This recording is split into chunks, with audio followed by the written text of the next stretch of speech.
Il est l'un des visages de l'affaire Big Malion. En 2014, Jérôme Lavrieux révélait, sur le plateau de BFM TV, les dérapages du financement de la campagne présidentielle de Nicolas Sarkozy 2 ans plus tôt, en 2012. Avant l'élection présidentielle, l'agence Big Malion aurait surfacturé des prestations à l'Imp, ce qui aurait favorisé la dissimulation des dépenses de campagne.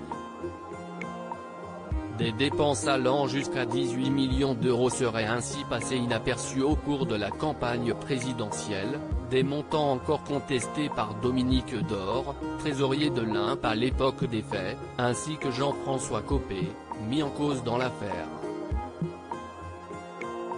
Le procès de l'affaire Big Malion s'ouvrira le mercredi 17 mars prochain. Sans celui qui l'a déclenché.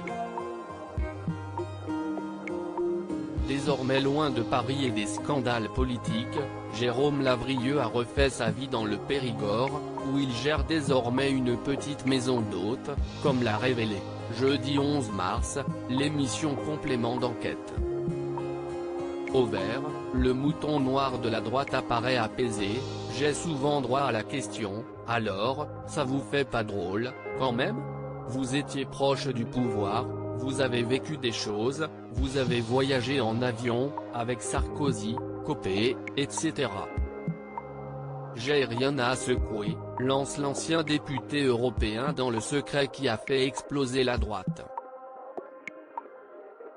Jérôme Lavrieux, je serai condamné, je n'ai aucun doute là-dessus. Lui-même mis en examen dans l'affaire Big Malion, Jérôme Lavrieux sera entendu entre le 17 mars et le 15 avril par la 11e chambre du tribunal judiciaire de Paris. Prêt à assumer, comme il l'a révélé à BFM TV, l'ex-directeur de campagne s'attend à devoir répondre de ses actes. Il y en a au procès qui vont dire: je n'ai rien vu, je n'ai rien su. Ils ont la liberté de se défendre comme ça. Je ne trouve pas ça très crédible, mais ils ont la liberté de le faire. Moi j'assume. Je serai condamné, je n'ai aucun doute là-dessus, a-t-il déclaré. Mais s'il s'attend à recevoir une peine, l'ancien député espère pouvoir bientôt tourner la page sur l'affaire qui a fait de lui un ermite. La peine qui me sera infligée sera toujours inférieure à la peine que je subis depuis 7 ans, a-t-il assuré.